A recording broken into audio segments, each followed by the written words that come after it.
Un saludo cordial para todos.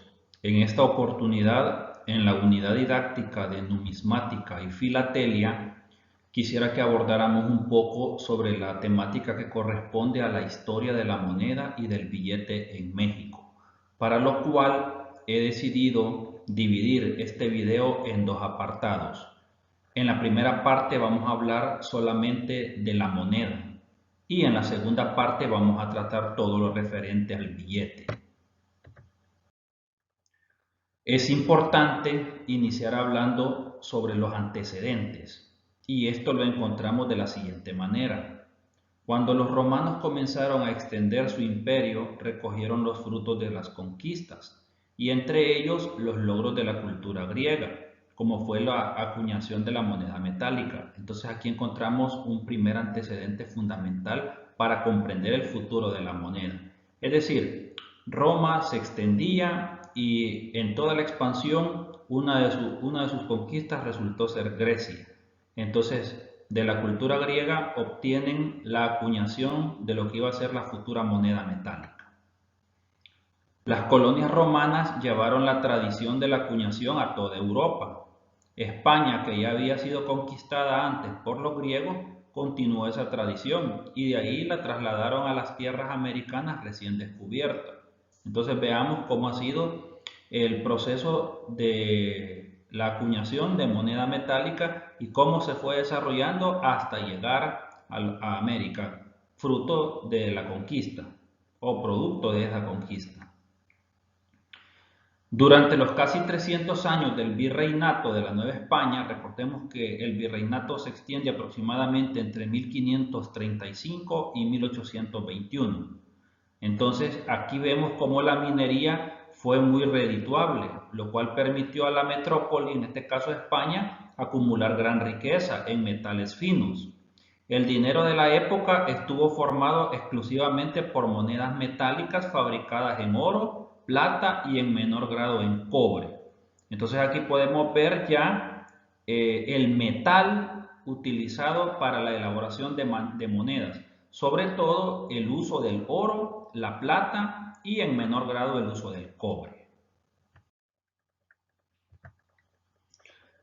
Hablemos un poco de lo que corresponde ya a la moneda mexicana, propiamente el tema que nos interesa en esta oportunidad.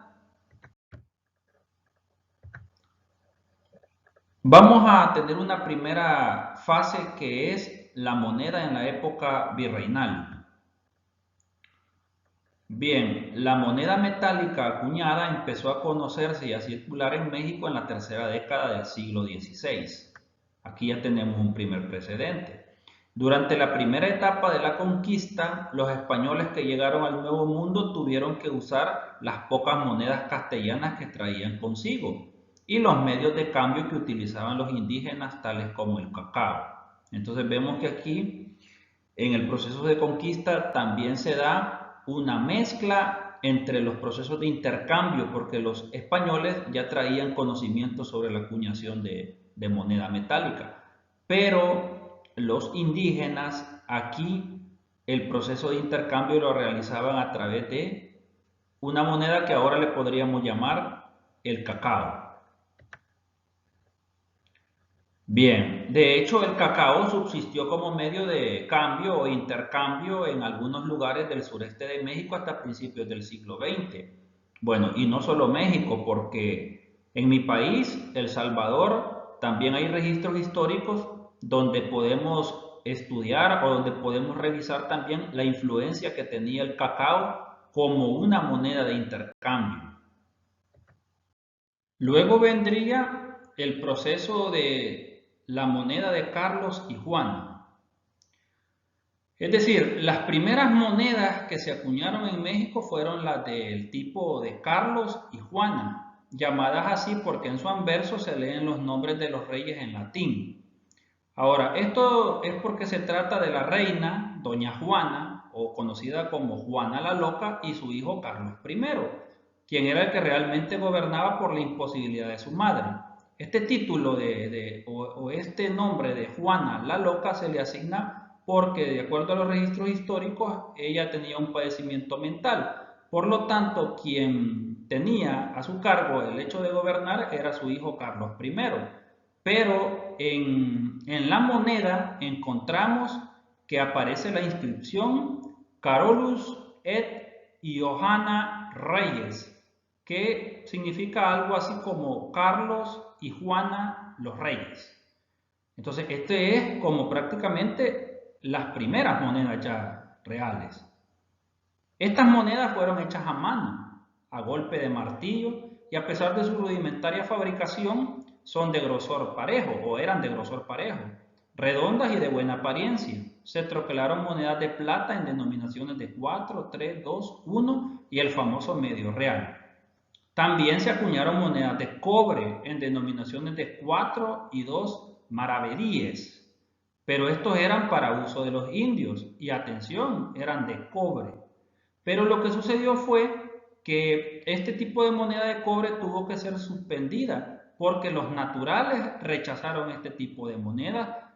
Y aquí también podemos encontrar ya los primeros conflictos que se dan por el hecho de que los españoles tienen un uso de moneda, pero los naturales también empiezan a no comprender esa manera de usar ese tipo de monedas. Y en la imagen que está al lado izquierdo podemos apreciar cómo eran estas monedas de Carlos y Juana y cómo era más o menos su iconografía.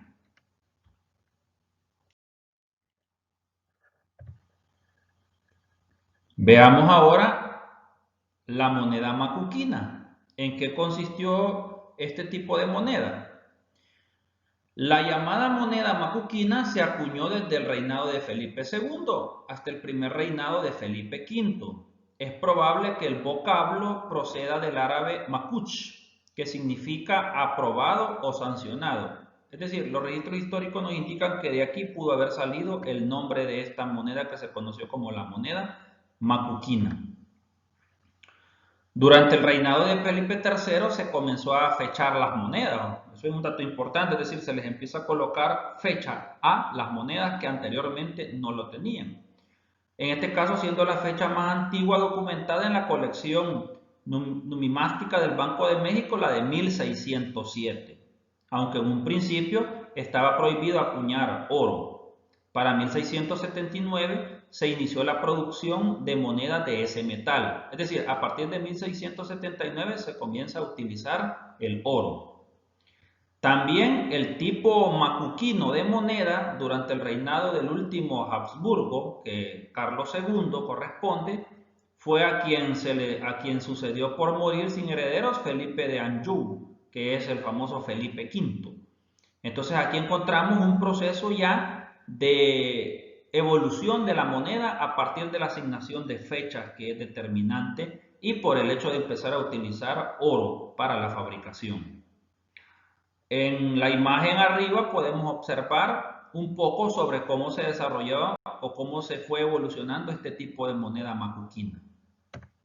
Luego vendría lo que se conoció como la moneda redonda o columnarios, que datan de 1732 a 1772, y las llamadas monedas peluconas, que comprenden de 1732 a 1759.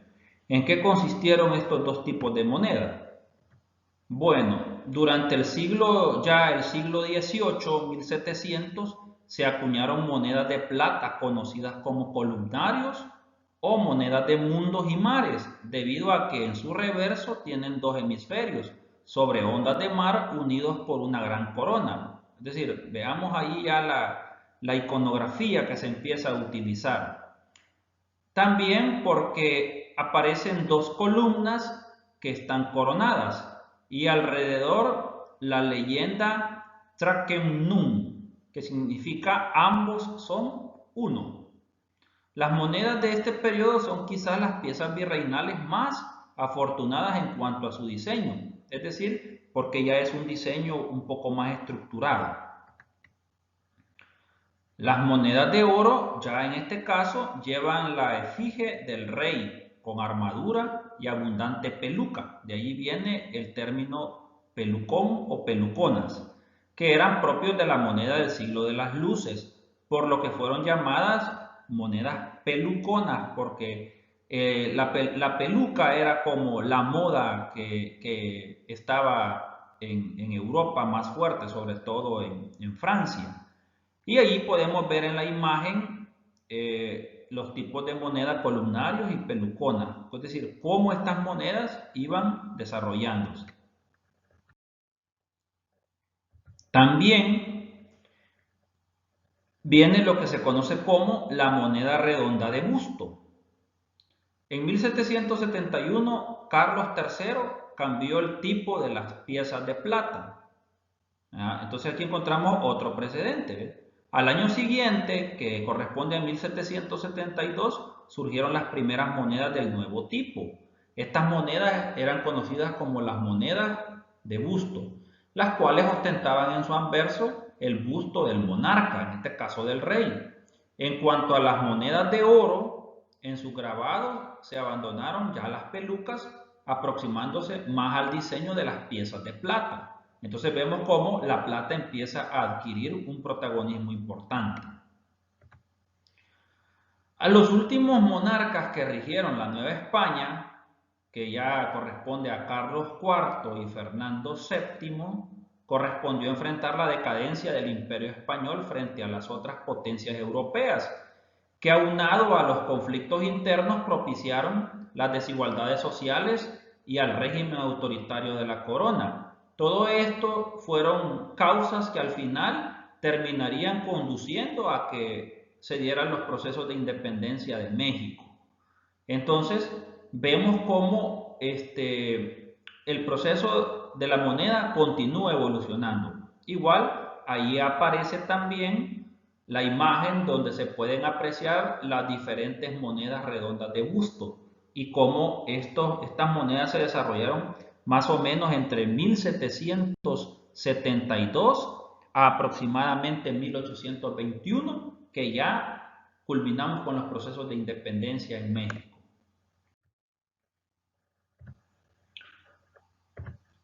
Es importante también que hablemos sobre la moneda en el periodo de la independencia. Es decir, lo que vimos anteriormente es la moneda, pero propio de la época virreinal. Ahora, lógicamente virreinal y posterior a esa época. Pero veamos ahora cómo se desarrolla el proceso de la moneda en el periodo de la independencia, es decir, en este lapso de 1821 y lo que viene y qué influencia también tiene este proceso independentista en el desarrollo de la moneda.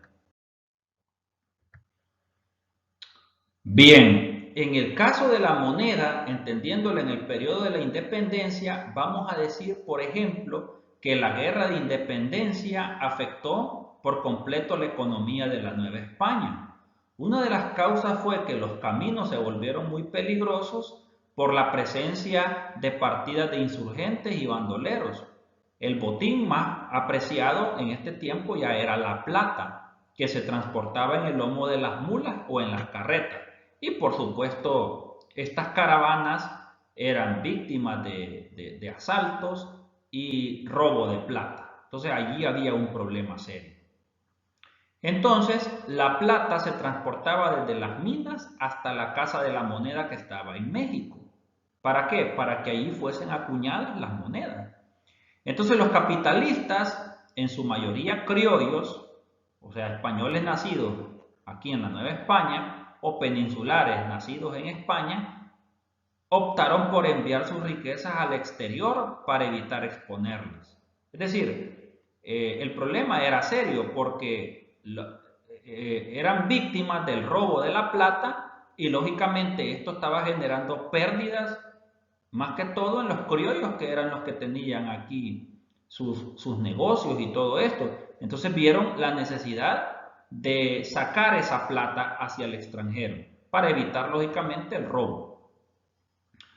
Por la dificultad para transportar los metales de las zonas mineras a la Casa de la Moneda en México, las distintas autoridades realistas autorizaron el establecimiento de las casas de la moneda de carácter provisional, lógicamente cercanas a los yacimientos mineros, porque no se podía transportar la plata desde lugares muy lejanos porque era ya lógicamente sabido que las caravanas iban a pasar y por lógica pues iban a ser víctimas de robo. Entonces se autorizó el establecimiento de casas de moneda de carácter provisional cercana a los lugares y a las zonas de donde se sacaba la plata, por decir así, los yacimientos mineros.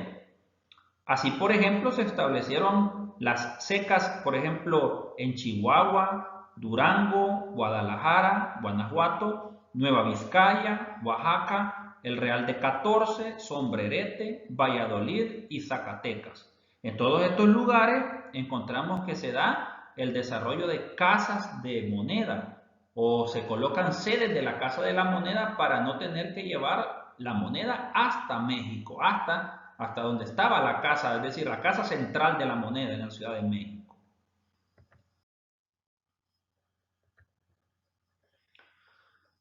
Entonces, luego de todo este proceso, encontramos la moneda del primer imperio. Recordemos que este primer imperio con Agustín de Iturbide se desarrolla aproximadamente entre 1822 y 1823, lo cual también tiene una influencia directa en el desarrollo de la moneda. Al concluir la Guerra de la Independencia, el nuevo emperador Agustín de Iturbide recibió un país con finanzas en pésimas condiciones y totalmente descapitalizado por la salida lógica de las principales fortunas que habían sido enviadas a Europa, que fue lo que explicamos anteriormente.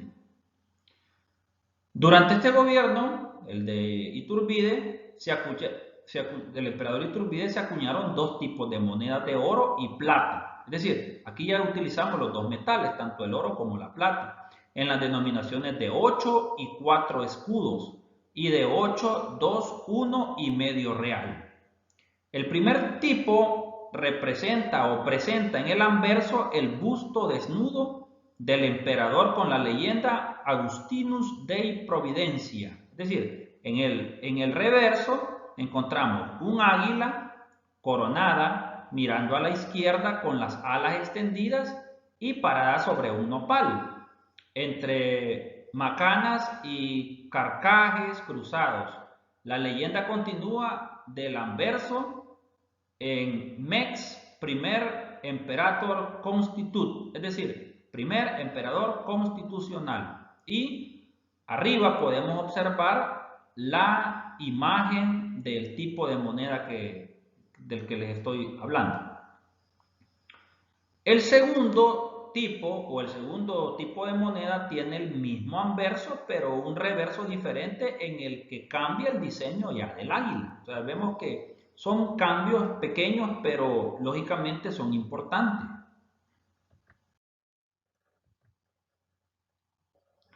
Luego, una vez que cae el emperador o cae el imperio de Iturbide, entonces viene la república. Y lógicamente también encontramos una moneda republicana. Para 1823 México entró finalmente a la vida republicana, independiente desde luego, pero en medio de una situación económica en ruina. Al proclamarse la república se designó a Guadalupe Victoria como el primer presidente de México. Entonces, pero de la república ya no estamos hablando de un imperio, hablamos de una república. El gobierno republicano implantó nuevos tipos monetarios en el país.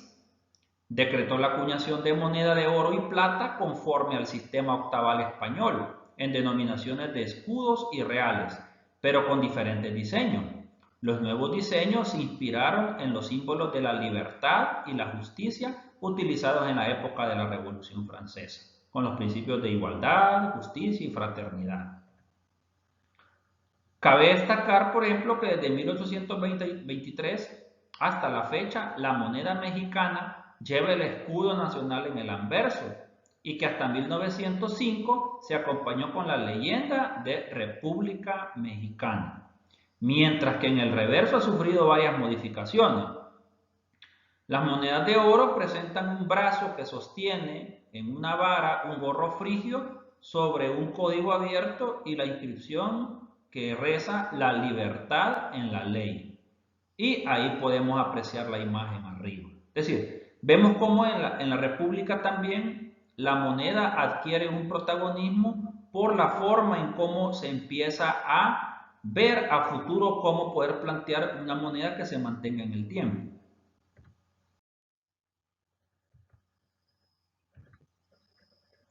Pero luego de este periodo republicano se viene el Segundo Imperio con Maximiliano. Pero veamos cómo también esta moneda en el Segundo Imperio tiene un fuerte componente, ¿verdad?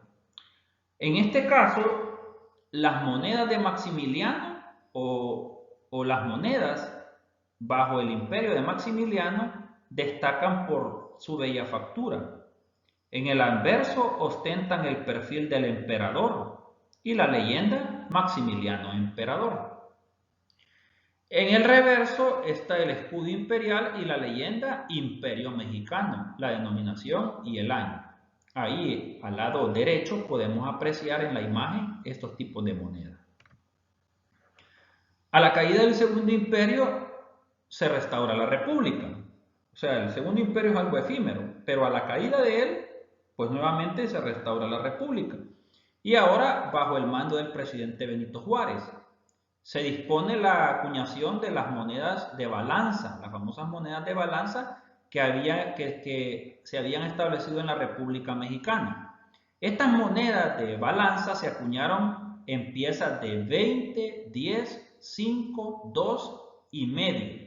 Y también un peso de oro y un peso de 50, 25, 20, 10 y 5 centavos de plata. Es decir, encontramos que hay piezas de oro y piezas de plata, o sea, monedas que circulan de ambos metales.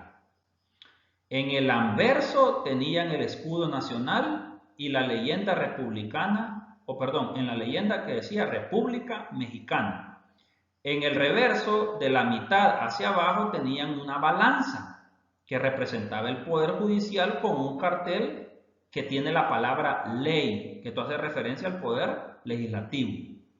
Al fondo, una espada cruzada que simboliza el Poder Ejecutivo y en el margen inferior la denominación con letras la seca, la inicial del ensayador y la ley del metal, o sea, la composición de un metal fino. Las monedas de estos tipos se acuñaron entre 1869 a 1905, un periodo bastante considerable. ¿De dónde viene la inscripción de Estados Unidos mexicano? Bueno, a partir de la reforma monetaria de 1905 se adoptó el patrón oro. O sea, esto es importante. O sea, la moneda empieza a respaldarse en el patrón oro. Se modificó la ley de las monedas y se estableció el uso del escudo nacional rodeado por la inscripción Estados Unidos Mexicanos, que se conserva hasta la actualidad. Esta reforma creó piezas monetarias de oro en denominaciones de 10 y 5 pesos, con la ley de 900 milésimos, las cuales se presentan por vez primera en la instauración de la República.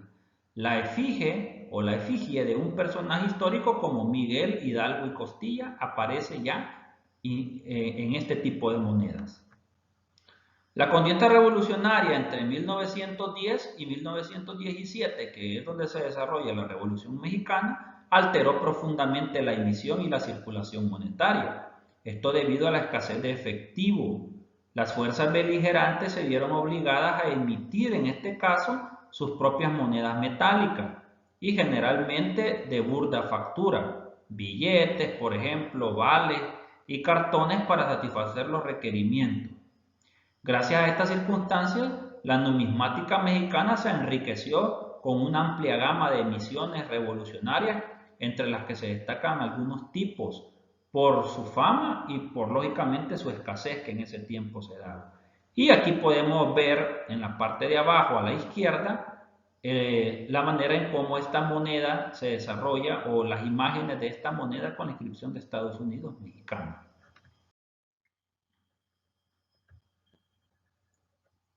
¿Qué encontramos con la moneda después de la revolución hasta nuestros días? Bueno, encontramos un periodo de evolución monetaria también, porque esta es la variante en este tipo de elementos, es decir, la moneda está en constante movimiento, en constante cambio.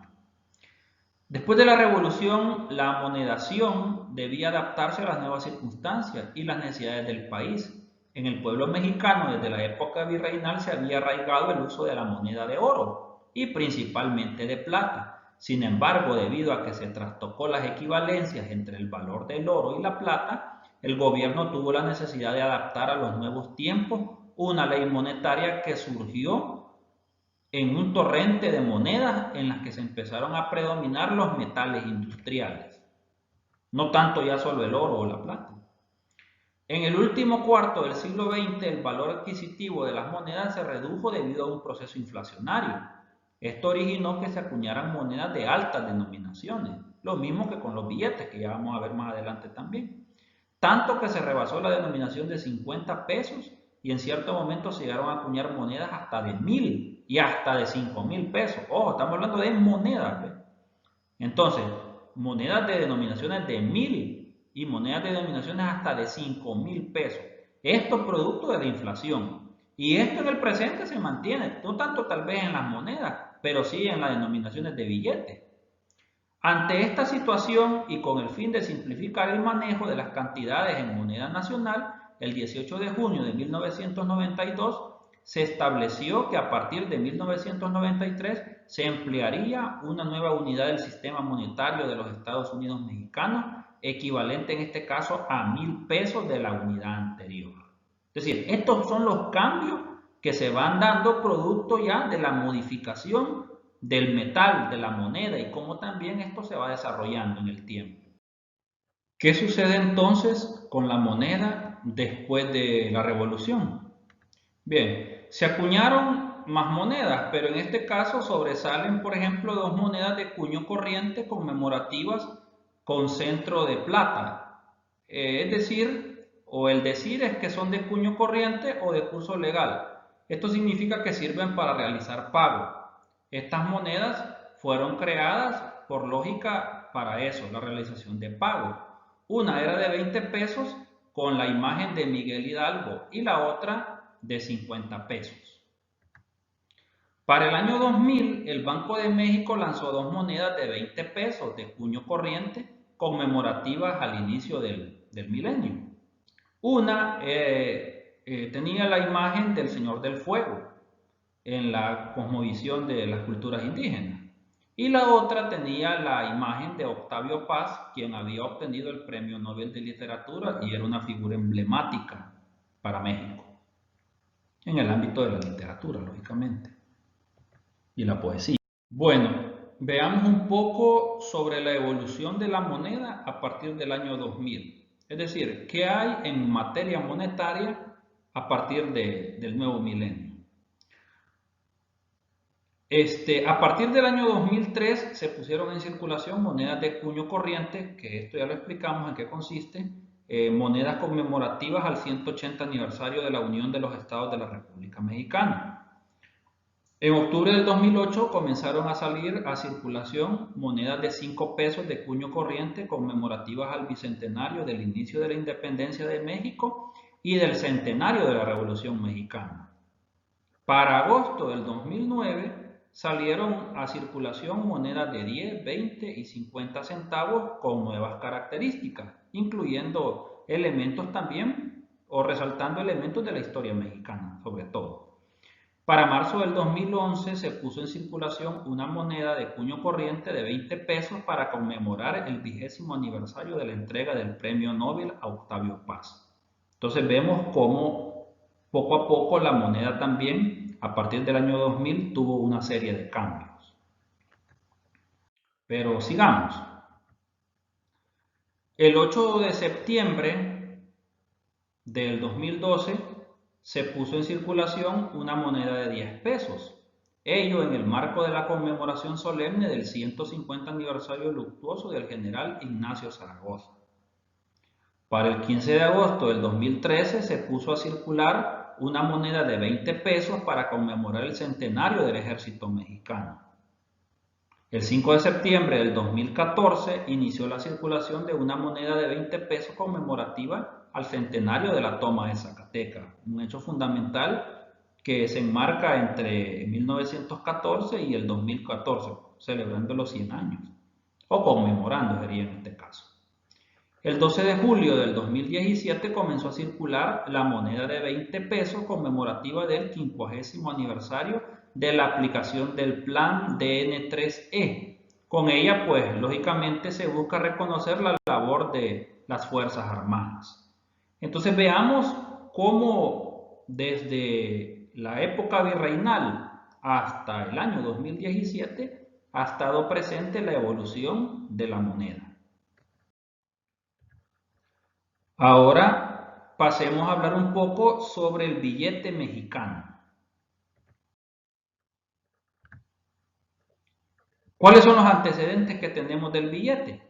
Así como tenemos los antecedentes de la moneda, pues también tenemos los antecedentes del billete. La guerra por la independencia de México inició con el Grito de Dolores el 16 de septiembre de 1810 y finalizó aproximadamente el 27 de septiembre de 1821 con la entrada del ejército trigarante a la Ciudad de México. Cuando esta lucha terminó, el orden político y social del virreinato de la Nueva España quedó prácticamente trastornado, es decir, hubieron una cantidad de cambios. Debido a la necesidad de contar con un medio de pago, surgieron una gran cantidad de monedas de necesidad, en este momento así se les llamó, llamadas así porque se fabricaron para aliviar la necesidad del circulante que existía, o más bien la necesidad de ese circulante. Aparecieron unas curiosas piezas de cartón que fueron emitidas en San Miguel el Grande, Guanajuato, sobre todo.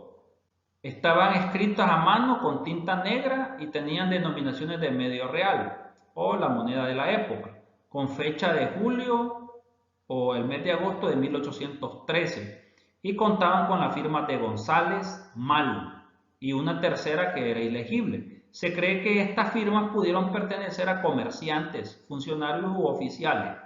Los estudiosos reconocen estas piezas como el antecedente más antiguo de lo que es el billete mexicano. Y al lado izquierdo en la imagen podemos ver estos cartones que simbolizan la aparición de los primeros billetes. Bueno, hablemos un poco sobre el billete del primer imperio, porque lógicamente no solamente la moneda fue diferente, sino también el billete. Al consumarse la independencia de 1821, México adoptó un gobierno monárquico, eso ya lo explicamos con Agustín de Iturbide. Después de los 11 años que duró la lucha armada, el primer imperio mexicano inició sus funciones con una economía, pues desde luego en pésimas condiciones por todo lo que había sido producto de la guerra. Para resolver la situación, Iturbide aplicó distintas estrategias, concedió grandes facilidades a la producción minera, recurrió a préstamos forzosos, redujo los impuestos y los sueldos de militares y civiles. Estas medidas no funcionaron y prácticamente lo terminaron desprestigiando como emperador. Posteriormente, recurrió a la emisión de papel moneda el 20 de diciembre de 1822. Estos billetes son la primera emisión oficial mexicana registrada y están impresos por una sola cara en papel blanco de forma casi cuadrada y llevan la leyenda Imperio Mexicano. Se emitieron en las denominaciones de 1, 2 y 10 pesos. ¿Qué encontramos entonces en prácticamente el periodo republicano de 1823? Bueno, con el fracaso del imperio de Iturbide, México se termina constituyendo en la República Federal en 1823. El nuevo régimen trató también de corregir los errores, desde luego, que había cometido el imperio. Y esto era para ganar la confianza del público en los manejos financieros del gobierno. Entre las acciones que se tomaron se encuentran pues el fin de los préstamos forzosos y el retiro de la circulación del billete que había instaurado Iturbide. Pero veamos, el nuevo billete republicano tuvo la misma suerte que el billete imperial, es decir, no logró ganarse la confianza del público y al final se tuvo que optar por retirarlo de circulación. Arriba podemos ver al lado derecho la imagen o las imágenes que corresponden a este billete republicano. Bueno, ¿qué papel juegan los bancos privados de emisión en esto del billete o en estos procesos de integración o de monetarización? Después de los fracasos monetarios del Imperio y de la República, pasaron varias décadas para que se regresara a la emisión del papel moneda en México. En 1864, durante el Segundo Imperio de Maximiliano de Habsburgo, se retomó un proyecto, pero bajo condiciones distintas. Entonces, el responsable de la emisión ya no iba a ser un Banco de México, sino que se le delega a un banco privado. En este caso, se elige el Banco de Londres. Y aquí encontramos que los billetes ya tendrían una aceptación que sería de carácter voluntario. Lo sorprendente de esto es que el éxito del billete fue grande. O sea, los billetes que se acuñaron en el Banco de Londres. Es decir, tuvieron un éxito grande. Incluso en ciertos medios se consideraron o se llegaron a considerar como los preferidos a la moneda metálica. Esto, pues, lógicamente se debió a que sus emisores se familiarizaron con México y tuvieron un medio de cambio novedoso, al que lograron darle, pues, desde luego, respetabilidad. Recordemos que era un organismo internacional. Por lógica, hay un mayor grado de respeto y pues generaba confianza. ¿Qué encontramos entonces con el billete ya en la Revolución de 1910? Años después, un nuevo conflicto armado alteró el orden económico del país, y esto fue la Revolución Mexicana, iniciada el 20 de noviembre de 1910. En un principio era una lucha con el fin de destituir al presidente Porfirio Díaz, y luego se generó o se terminó convirtiendo en una guerra civil. Con la lucha armada se retiraron de la circulación enormes cantidades de moneda metálica, y por si fuera poco, surgió el rechazo al billete de banco. Entonces aquí se generaba una crisis y por lógica había mucha inestabilidad. Huerta ordenó a los bancos privados de emisión entregar el respaldo metálico de los billetes a su gobierno y emitir cantidades desorbitadas de billetes sin ningún respaldo. Esto ya era un problema serio. Así, el billete bancario se depreció aceleradamente y el sistema bancario mexicano constituido o construido con grandes dificultades, entonces se empezó a desmoronar rápidamente. Entonces, encontramos ya el billete del Banco de México. Producto de todo eso, entonces es necesario crear un banco, pero un banco local, por decirlo así, y este es el Banco de México. El Banco de México, no tanto local, sino nacional también, pues. El Banco de México inicia sus funciones el 1 de septiembre de 1925, gracias a los esfuerzos presupuestales y la organización del entonces presidente de la República, Plutarco Elías Calles. Al recién creado instituto se le otorgó la facultad exclusiva para crear la moneda mediante la acuñación de piezas metálicas y a través de la emisión de billetes. También se le encargó regular la circulación monetaria a tasas de intereses y a tipos de cambio moderados. Durante sus primeros 6 años de vida, el banco obtuvo un éxito razonable en cuanto a promover el renacimiento del crédito en el país, por ejemplo. Sin embargo, las dificultades que se enfrentó para consolidarse como un banco central fueron considerables, ya que la circulación de sus billetes fue débil. Es decir, restaurar la confianza de los usuarios en el billete fue uno de los principales problemas a los que se enfrentó el Banco de México al emitir sus primeras piezas de papel moneda, las cuales en un principio fueron de aceptación voluntaria, pero que tenían la intención de restaurar paulatinamente el uso y la confianza pública en este medio de pago, es decir, en el billete propiamente. ¿Cuáles son los billetes impresos por la fábrica del Banco de México? Para 1969 se abre un nuevo capítulo en la historia del billete nacional, ya que en este año se inician las actividades en la fábrica del billete del Banco de México. Así surge una nueva generación de billetes mexicanos, hechas con el respaldo ya tecnológico más avanzado y conforme a diseños de iconografías y concepciones distintas a las prevalecientes hasta ese entonces. Por ejemplo, hay una cuarta serie de billetes que se desarrolla entre 1969 y 1991. Esa primera es una serie de fabricación nacional y es conocida como los billetes de familia A. Esta estuvo integrada por los billetes de 5, 10, 20, 50, 100, 500, 1000, 2000, 5000, 10.000, 20.000, 50.000 y 100.000 pesos. Ahí está toda la denominación completa. La más reciente familia de billetes, conocida como los billetes de la serie F, presentan cambios en los elementos de seguridad, en los colores y en los tamaños. Cada denominación tiene un color diferente para que el público pueda diferenciarlo fácilmente. Los billetes son de tamaño distinto porque buscan ayudar a los invidentes, por ejemplo, a identificar las diferentes denominaciones. Esto habla lógicamente de la inclusividad. Todos miden alrededor de 66 milímetros de ancho y varían en el largo. El billete de más baja denominación es el billete de 20 pesos. Es el más pequeño con aproximadamente 120 milímetros. Y el de más alta denominación es el billete de 1000 pesos, que tiene un largo aproximadamente de 155 milímetros.